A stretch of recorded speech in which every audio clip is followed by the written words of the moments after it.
ইতিমধ্যে আপনারা জানেন যে শুভেন্দু অধিকারীর আত্মসহায়ক খুনের ঘটনায় সিসিটিভি কিন্তু অত্যন্ত গুরুত্বপূর্ণ, অত্যন্ত তাৎপর্যপূর্ণ। চন্দ্রনাথ রথের খুনের ঘটনায় সিবিআই দুইজনকে গ্রেপ্তার করেছে। এদিকে আজ নরেন্দ্র মোদী এবং শুভেন্দু অধিকারী একসাথে আটক হয় চন্দ্রনাথ হত্যা মামলা নিয়ে। ভারতে আজকে নতুন পরিস্থিতি তৈরি হয়। এই নরেন্দ্র মোদীর অবস্থা দেখে দেশের প্রত্যেকটা জনগণ রাজপথে নামে। খুন হয়ে গেছিল শুভেন্দু অধিকারীর আত্মসহায়ক চন্দ্রনাথ রথ। প্যাটার্ন দেখেই বোঝা যাচ্ছিল যে প্রফেশনাল কোনো খুনি, সুপারি কিলার। কিন্তু কত টাকার সুপারি কে দিয়েছিল? এই সব অধরা থেকে যাচ্ছিল। সিবিআই তদন্ত করে লাগাতার জেরা করছে। যে তিনজনকে ধরা হয়েছে তাদের সেখান থেকে চাঞ্চল্যকর তথ্য বলা যাচ্ছে। প্রশাসনের সমন্বয়কে জোর দিয়েছি, আমরা জোর দিয়েছি উন্নয়নে। আর ঠিক এই জায়গা থেকেই সন্দেহের তীর সরাসরি ঘুরে যাচ্ছে খোদ মুখ্যমন্ত্রী শুভেন্দু অধিকারীর দিকে। কারণ রাজনীতির এই অন্ধকার অলিন দিয়ে যারা হাঁটেন তারা খুব ভালো করেই জানেন সিবিআইয়ের হাতে কোনো মামলা যাওয়ার মানে হলো সেই তদন্তের কফিনে শেষ পেরেক মুতে দেওয়া। সিবিআই তদন্ত মানেই দীর্ঘসূত্রতা, বছরের পর বছর চার্জশিট না দেওয়া এবং মিডিয়া ব্ল্যাকআউট। চন্দ্রনাথ রথের মৃত্যু কোনো বিচ্ছিন্ন ঘটনা নয়। অপরাধের এই টাইমলাইন ঘাটলে যে ইতিহাস বেরিয়ে আসে তা যে কোনো ক্রাইম থ্রিলারকেও হার মানায়। চন্দ্রনাথ রথ হত্যাকাণ্ড নিয়ে এতদিন নানা জল্পনা ছিল, কিন্তু এবার যেন পুরোপুরি ফেঁসে গেলেন শুভেন্দু অধিকারী। হ্যাঁ, সেই শুভেন্দু যিনি সবেমাত্র মুখ্যমন্ত্রীর পদে বসেছেন। হ্যাঁ, চন্দ্রনাথ রথ হত্যার ঘটনায় শুভেন্দু অধিকারী এবং নরেন্দ্র মোদী ফেঁসে গিয়েছে। এই ঘটনাকে কেন্দ্র করে আজকে অসংখ্য ফুটেজ প্রকাশ হয়। এইটা দেখে স্পষ্ট প্রমাণিত হয় শুভেন্দু অধিকারী অপরাধী। আপনারা জানেন শুভেন্দু অধিকারী নির্বাচনে বিজয়ী হওয়ার পরই অনেক চাঞ্চল্যকর ঘটনা ঘটাচ্ছিল। অনেক সিদ্ধান্তের মাধ্যমে ভারতের জনগণকে হয়রানির মধ্যে ফেলেছিল। এখন দেশের প্রত্যেকটা জনগণ এই শুভেন্দুর বিরুদ্ধে অ্যাকশন নিচ্ছে, প্রতিবাদ করতেছে। বিশেষ করে গরু কুরবানির বিষয়ে মুসলিমরা অ্যাকশন নিচ্ছে। আপনারা এই সম্পূর্ণ ভিডিও দেখবেন। শুভেন্দু অধিকারী এবং নরেন্দ্র মোদীর যে খারাপ অবস্থা সবকিছু দেখানোর চেষ্টা করব এই একটি ভিডিওর মাধ্যমে। আজ আমি আপনাদের সামনে এমন একটি ঘটনার পাঠ খুলতে যাচ্ছি যা শুনলে আপনার গায়ে কাঁটা দেবে। চন্দ্রনাথ রথ হত্যাকাণ্ড নিয়ে এতদিন নানা জল্পনা ছিল, কিন্তু এবার যেন পুরোপুরি ফেঁসে গেলেন শুভেন্দু অধিকারী। হ্যাঁ, সেই শুভেন্দু যিনি সবেমাত্র মুখ্যমন্ত্রীর পদে বসেছেন, কিন্তু সিংহাসনে বসার এক সপ্তাহ পার হতে না হতেই কি তিনি নিজের পথ হারিয়ে ফেলছেন? আরও স্পষ্ট করে বলি, নিজের সবচেয়ে দীর্ঘদিনের বিশ্বস্ত ব্যক্তিকে, যিনি ছায়ার মতো তার সঙ্গে ছিলেন, সেই পিএস চন্দ্রনাথ রথকে কি শুভেন্দুরই নির্দেশে সরিয়ে দেওয়া হলো? রাজনীতির ময়দানে ক্ষমতা কি এতটাই মাদকের মতো যে নিজের ডান হাতকে প্রকাশ্যে ব্রাশ ফায়ার করে খুন করাতেও কারো বুক কাঁপে না? আজকের এই প্রতিবেদন আপনাদের নিয়ে যাবে এক ভয়াবহ সত্যির সামনে, যেখানে প্রমাণিত হবে চন্দ্রনাথ রথের নির্মম হত্যাকাণ্ডের মাস্টারমাইন্ড আর কেউ নন, বরং ক্ষমতার শীর্ষে থাকা একদল শক্তিশালী নেতাই এই অন্ধকার ষড়যন্ত্রের নেপথ্যে। আর এই সত্য যেন কেউ না জানতে পারে তার জন্য তড়িঘড়ি করে তদন্তের দায়িত্ব সিবিআই এর হাতে তুলে দেওয়া হয়েছে। কিন্তু কেন, সেটাই আজ বুঝবেন। এবার ঘটনার শুরুতে ফিরে যাই। কলকাতার মধ্যমগ্রামের দোহারিয়া এলাকার এক নির্জন রাস্তা। তখন রাত। হঠাৎ দ্রুতগতিতে এগিয়ে যাওয়া একটা গাড়ির চারপাশ ঘিরে ফেলে 7-8 জন বাইক আরোহী, হাতে অস্ত্র। কেউ কিছু বুঝে ওঠার আগেই বৃষ্টির মতো গুলি। গাড়ির সামনের সিটের মানুষটি মুহূর্তের মধ্যে রক্তে ভেসে যায়। নিহত ব্যক্তি সাধারণ কেউ নন, তিনি শুভেন্দু অধিকারীর অত্যন্ত ঘনিষ্ঠ ও বিশ্বস্ত পার্সোনাল সেক্রেটারি চন্দ্রনাথ রথ। এখন প্রশ্ন হলো, মুখ্যমন্ত্রীর শপথ নিতে যাওয়া একজন নেতার ডান হাতকে এইভাবে রাস্তায় ফেলে খুন করার সাহস কার? উত্তর খুঁজতে গিয়ে বেরিয়ে আসছে রাজ্য রাজনীতির ভিত কাঁপানো তথ্য। রাজ্য পুলিশের এসআইটি ও সিআইডি যখন তদন্ত শুরু করে, মাত্র 4 দিনের মাথায় খোলা পড়ে হত্যার অনেক জট। ফাস্ট্যাগের জাল অ্যাকাউন্ট আর মোবাইল ট্র্যাকিংয়ের সাহায্যে পুলিশ বিহার ও উত্তরপ্রদেশ থেকে 3 জন শার্প শুটারকে গ্রেপ্তার করে। তাদের নাম মায়াঙ্ক মিশ্র, ভিকি মৌর্য আর রাজ সিং। জিজ্ঞাসাবাদে বেরিয়ে আসে চমকানো তথ্য। এই খুনের জন্য সুপারি দেওয়া হয়েছিল 1.5 কোটি টাকা, আর সেই কন্ট্রাক্ট নিয়েছিল বিহারের জেলে বসা কুখ্যাত মাফিয়া ডন শেরু সিং। কিন্তু এখানেই শেষ নয়, বরং এটাই আসল রহস্যের শুরু। প্রশ্ন হলো, উত্তরপ্রদেশ বা বিহারের অপরাধীরা কলকাতায় এসে এত বড় ঝুঁকি নেবে কেন? শুভেন্দু অধিকারীর পিএস চন্দ্রনাথ রথের সাথে তাদের কোনো শত্রুতা ছিল, নাকি এর পেছনে লুকিয়ে আছে বড় কোনো চক্রের হাত? এবার এই অপরাধীদের সূত্র ধরেই যখন তদন্ত এগোতে থাকে, তখন ধরা পড়ে শুভেন্দুর দলের আসল চেহারা। গ্রেপ্তার হওয়া রাজ সিংয়ের একটি ভিডিও সোশ্যাল মিডিয়ায় ভাইরাল হয়। সেই ভিডিওতে স্পষ্ট দেখা যাচ্ছে রাজ সিং উত্তরপ্রদেশের বালিয়া লোকসভা নির্বাচনে প্রকাশ্যে বিজেপি প্রার্থীর হয়ে ভোট চাইছে। শুধু তাই নয়, উত্তরপ্রদেশের বিজেপি মন্ত্রী ও সাংসদদের সাথে তার ঘনিষ্ঠতার প্রমাণও পেয়ে যায় পুলিশ। অর্থাৎ যে খুনিরা শুভেন্দুর পিএসকে হত্যা করল, তাদের সরাসরি যোগাযোগ রয়েছে বিজেপির শীর্ষ নেতৃত্বের সাথে। এবার চিন্তা করুন, এটা কি নিছক কাকতালীয়, নাকি অনেক উঁচু থেকে পরিকল্পনা করে এই হত্যাকাণ্ড ঘটিয়ে দেওয়া হয়েছে? এই রাজনৈতিক যোগসূত্র সামনে আসার পরেই নাটকের মোড় ঘুরে যায়। হঠাৎ করেই কোনো নোটিশ ছাড়াই কোনো কারণ না জানিয়েই তদন্তের দায়িত্ব রাজ্য পুলিশের হাত থেকে তুলে নেওয়া হয় আর দেওয়া হয় সিবিআই এর হাতে। কিন্তু কেন? মুখ্যমন্ত্রী হওয়ার পর শুভেন্দু অধিকারী নিজে বলেছিলেন রাজ্য পুলিশের উপর তার পূর্ণ আস্থা আছে।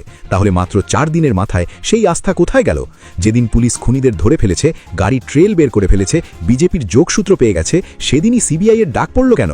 রাজনৈতিক বিশ্লেষকদের অনেকেই বলছেন সিবিআই এর এন্ট্রি মানেই ওই তদন্তের মৃত্যু ঘণ্টা বেজে যাওয়া। আপনারা সারদা কেলেঙ্কারি আর নারদা মামলার কথা মনে করুন। বছরের পর বছর সিবিআই এর হাতে ফাইল পড়ে আছে, কিন্তু বিচার হয় না। রাজ্য পুলিশ তদন্ত করলে অন্তত মানুষ আপডেট পেত, কিন্তু সিবিআই তদন্ত মানেই সব খবর ব্ল্যাকআউট, ফাইল বন্ধ আর আসামিরা নিরাপদে বেরিয়ে যাওয়া। অনেকের ধারণা রাজ্য পুলিশ প্রথমেই সম্ভবত সেই বড় মাথার সন্ধান পেয়ে গিয়েছিল যিনি শেরু সিংকে 1.5 কোটি টাকার সুপারি দিয়েছিলেন, আর সেই নামটি যদি প্রকাশ পেত তাহলে মুখ্যমন্ত্রীর গদি থেকে শুভেন্দুকে নামতে হতো।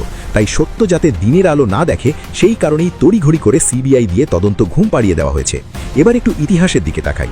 অপরাধ বিশ্লেষকরা যখন শুভেন্দুর পুরনো ফাইল খুলছেন তখন বেরিয়ে আসছে এক রক্তমাখা ইতিহাস। চন্দ্রনাথ রথের মৃত্যু কিন্তু প্রথম নয়। এর আগেও শুভেন্দুর অন্তত 3 জন অতি ঘনিষ্ঠ ব্যক্তির মৃত্যু হয়েছে রহস্যজনক এবং অস্বাভাবিকভাবে। 2013 সালের 4ই আগস্ট শুভেন্দুর আরেক ঘনিষ্ঠ অহসাদ প্রদীপ ঝাকে নির্মমভাবে হত্যা করা হয়। সেই মামলার বিচার আজ পর্যন্ত হয়নি। তারপর 2018 সালে শুভেন্দুর পার্সোনাল বডিগার্ড সুব্রত চক্রবর্তীর গুলিবিদ্ধ লাশ উদ্ধার হয় পুলিশ ব্যারাক থেকে। সেটাকে আত্মহত্যা বলে চালানোর চেষ্টা করা হলেও রহস্যের জট কখনো খোলেনি। আর 2021 সালের হাই ভোল্টেজ নির্বাচনের সময় শুভেন্দুর নিজের ড্রাইভারও রহস্যজনকভাবে মারা যায়। একটু ভালো করে খেয়াল করুন, যারা মারা গেছেন তারা সবাই শুভেন্দুর সবচেয়ে কাছের মানুষ। ভোটের ফল বেরোনোর কদিনের মধ্যেই খুন হয়ে গেছিল শুভেন্দু অধিকারীর আপ্ত সহায়ক চন্দ্রনাথ রথ। প্যাটার্ন দেখেই বোঝা যাচ্ছিল যে প্রফেশনাল কোনো খুনি, সুপারি কিলার। কিন্তু কত টাকার সুপারি কে দিয়েছিল এই সব অধরা থেকে যাচ্ছিল। সিবিআই তদন্ত করে লাগাতার জেরা করছে, যে 3 জনকে ধরা হয়েছে তাদের সেখান থেকে চাঞ্চল্যকর তথ্য বলা যাচ্ছে। এখনো পর্যন্ত জেরায় তারা জানিয়েছে 70 লক্ষ টাকার সুপারি দেওয়া হয়েছিল চন্দ্রনাথকে খুন করার জন্য। আর কি তথ্য উঠে আসছে জানবো, আমার সঙ্গে অনুপ রয়েছেন। অনুপ, শুভেন্দু অধিকারী আত্মসহায়ক যে খুনের ঘটনা চন্দ্রনাথ রথ, এই খুনের ঘটনায় চাঞ্চল্য করার তথ্য ইতিমধ্যেই সিবিআই হাতে। চন্দ্রনাথ খুনের কিন্তু 1 মাস আগে থেকে খুনের এই গোটা যে ঘটনা, সেই ঘটনা ছক করা হয়েছিল এমনটাই তদন্তে নেমে সিবিআই জানতে পারছে। 3 যে অভিযুক্তদের গ্রেপ্তার করা হয়েছে তাদেরকে জিজ্ঞাসাবাদে কিন্তু চাঞ্চল্যকর স্বীকারোক্তি এমনটাই বলা চলে। 3 অভিযুক্তদের জিজ্ঞাসাবাদে কিন্তু এই সমস্ত তথ্য উঠে আসছে এবং জানা যাচ্ছে চন্দ্রনাথকে যে খুন করার যে ছক করা হয়েছিল সেটা 1 মাস আগে থেকে পুরোটাই পরিকল্পনা সাজানো হচ্ছিল। এবং এই খুনের ঘটনার পিছনে যে সুপারি কিলার নিয়োগ করা হয়েছিল, সাফসুপার নিয়োগ করা হয়েছিল, সেক্ষেত্রে কিন্তু সুপারি দেওয়া হয়েছিল 70 লক্ষ টাকা অগ্রিম দেওয়া হয়েছিল বলে এমনই তথ্য উঠে আসছে। 3 অভিযুক্তকে যখন জিজ্ঞাসাবাদ করা হচ্ছে, 70 লক্ষ অগ্রিম দেওয়া হয়েছিল মানে সুপারি অনেক টাকার ছিল। কন্ট্রাক্টে প্রথমে দেওয়া হয়েছিল অ্যাডভান্স হিসেবে 70 লক্ষ দেওয়া হয়েছিল। এরকমই 3 জনকে জিজ্ঞাসাবাদে এই তথ্য উঠে আসছে যে প্রথমে কিন্তু 70 লক্ষ টাকা দেওয়া হয়েছিল, সুপারি দেওয়া হয়েছিল এবং এই সাবসুটার নিয়োগ করা সেই টাকাতেই। পরবর্তী ক্ষেত্রে আরো যে তথ্য পাচ্ছে, মধ্যম গ্রামের এক ব্যক্তির নাম ইতিমধ্যেই এই খুনের ঘটনা সেখানে উঠে আসছে। কারণ গত 1 মাস আগে যখন রেকি করা হয়েছিল গোটা জায়গা কোথায় কিভাবে খুন করা হবে এবং এই সুপারি দেওয়া হয়েছিল, এই 1 মাস ধরে কিন্তু এই গতিবিধি থেকে শুরু করে সমস্ত ছক করা হয়েছিল এবং সেই মধ্যম গ্রামের ব্যক্তি কিন্তু প্রত্যক্ষ বা পরোক্ষভাবে যুক্ত, এমনটাই সিবিআই তদন্ত নেমে জানতে পারে 3 জন ব্যক্তি জিজ্ঞাসাবাদ করে। ইতিমধ্যে সেই ব্যক্তির খোঁজ পেয়েছে। অনুপ, আমরা যখন বারবার এ নিয়ে কথা বলেছি, আমরা যখন এ নিয়ে তুমি তোমার তথ্য যখন যা তদন্তকারীদের কাছ থেকে তথ্য পেয়েছো, জানিয়েছো, আমরা যখন এটা নিয়ে অ্যানালিসিস করেছি, একটা কথা স্পষ্ট ছিল শুরু থেকেই, তা হলো যদি ভিন রাজ্য থেকে শার্পশুটার আসে তাকে এখানকার অলিগলি কোথায় কখন থামতে হবে, কোন জায়গা দিয়ে বেরোতে হবে, এসব কিছু জানালো কারা? তাহলে লোকাল কেউ ইনভলভ কিনা? তাহলে আমাদের সেই আশঙ্কাই সত্যি হলো যে তদন্তকারীরা এবার তাদের কাছে তথ্য রয়েছে, প্রমাণ রয়েছে যে মধ্যম গ্রামের কেউ একজন, লোকাল একজন কেউ ভীষণভাবে ইনভলভ ছিল বিষয়। কে সে? এই তথ্যই কিন্তু আগে নিউজ 18 বাংলায় বারবার দেখানো হয়েছিল। পরবর্তী ক্ষেত্রে যে তদন্তকারী আধিকারিক তারাও কিন্তু জানায় যে বাইরে থেকে কোনো ঘটনা যখন ক্রাইম করতে কোনো ব্যক্তি আসে, সেক্ষেত্রে লোকাল কোনো ব্যক্তি যারা সমস্ত কার্যকলাপে যুক্ত থাকে তাদের থেকে সহযোগিতা নেওয়া হয়ে থাকে। কারণ অলিগলি রাস্তা থেকে শুরু করে প্রত্যেকটি রাস্তা তারা যেভাবে চিনবে, বাইরে থেকে আসা কোনো ব্যক্তি সেভাবে চিনবে না। প্রথম দিন থেকে এই ব্যাপারটি আশঙ্কা যখন করা হচ্ছিল, পরবর্তী ক্ষেত্রে 3 অভিযুক্ত জিজ্ঞাসাবাদ করা হয়, গ্রেপ্তার করা হয়, তখন তাদেরকে জিজ্ঞাসাবাদ করে জানতে পারছে মধ্যম গ্রামের এক ব্যক্তি এই ঘটনার সঙ্গে পরোক্ষভাবে জড়িত। 1 মাস ধরে গোটা ঘটনা যে খুনে ছক করা হচ্ছিল, রেকি করা হয়েছিল, গোটা কার্য তিনি করছেন এমনটা এবং যে সাবসুটার নিয়োগ করে তাদের সঙ্গে সরাসরি যোগাযোগ রাখছিল। সেই ব্যক্তির ইতিমধ্যে যেমন খোঁজ নাম ঠিকানা পেয়েছে পুলিশের পক্ষ থেকে, তার খোঁজে যেমন ইতিমধ্যে সিবিআই খোঁজ চালাচ্ছে এবং পুলিশের সহযোগিতা নেওয়া হচ্ছে। এই গোটা ঘটনা সিবিআই পক্ষ থেকে এখন তদন্ত করে দেখা হচ্ছে। সেই কারণে এই 3 জনকে যখন দফায় জিজ্ঞাসাবাদ করা হচ্ছে, জিজ্ঞাসাবাদে এই সমস্ত শিকারী এবং তদন্তের স্বার্থে নিঃসন্দেহে অনেক কিছুই এখনো পর্যন্ত গোপন রাখা হবে। সব তথ্য বাইরে আনা হবে না এই মুহূর্তে, তার কারণ যারা বাইরে রয়েছে তারা সতর্ক হয়ে করতে পারে। এবং জানা যাচ্ছে যে কন্ট্রাক্ট অনেক টাকার কন্ট্রাক্ট ছিল, তার মধ্যে শুধু শার্প শুটার ভাড়া করার জন্য অ্যাডভান্স হিসেবে 70 লক্ষ টাকা দেওয়া হয়েছিল। এলাকার কেউ জড়িত ছিল, প্রমাণে উঠে আসছে, সে প্রমাণ পাওয়া যাচ্ছে। তদন্তকারীরা খুঁজছেন এলাকার কে বা কারা 1 মাস ধরে এদের রেকি করার সুযোগ দিল। পশ্চিমবঙ্গের রাজনীতির অন্দরমহলে এখন একটাই নাম ঘুরপাক খাচ্ছে, চন্দ্রনাথ রথ হত্যাকাণ্ড।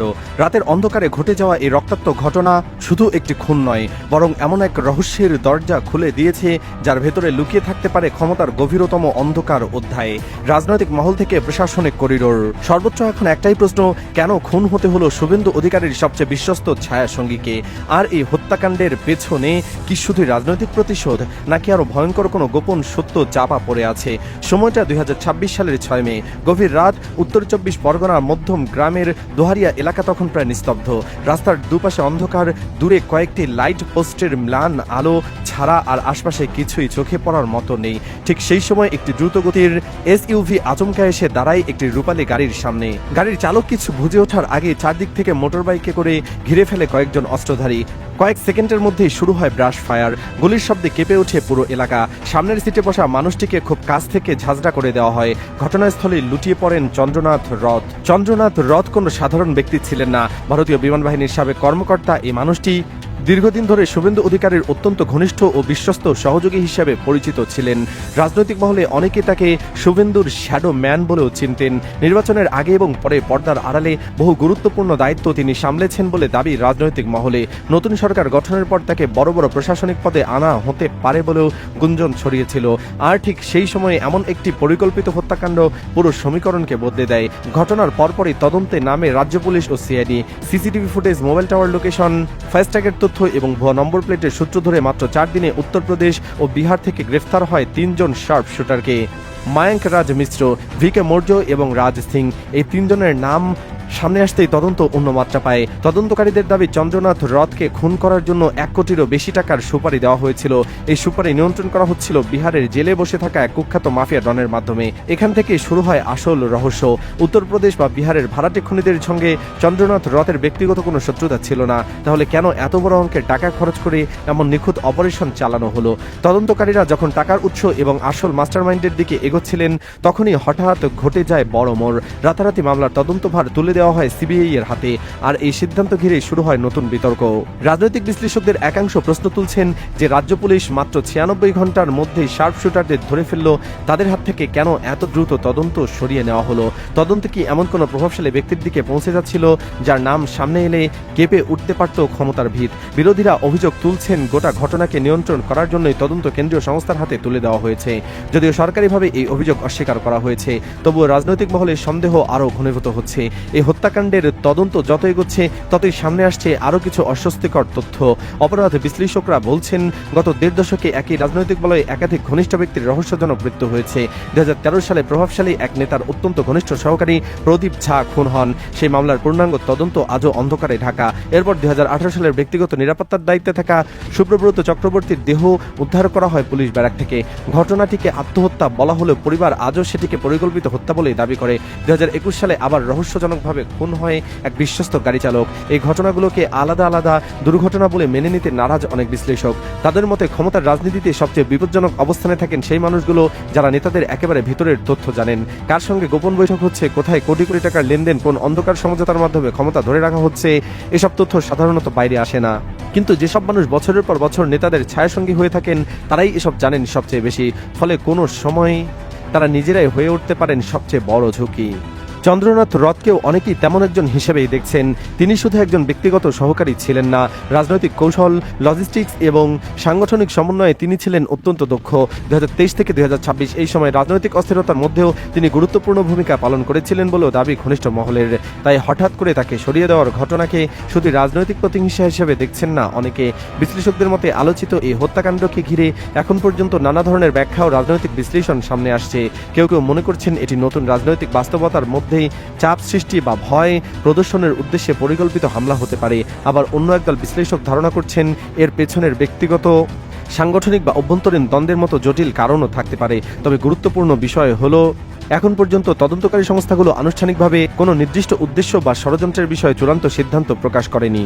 ফলে নিশ্চিত প্রমাণ ছাড়া কোনো নির্দিষ্ট পক্ষ বা উদ্দেশ্যকে দায়ী করা নিয়ে সতর্ক থাকার পরামর্শ দিচ্ছেন পর্যবেক্ষকরা। বর্তমানে সিবিআই ভারতীয় আইনের বিভিন্ন ধারায় মামলার তদন্ত করছে বলে জানা গেছে।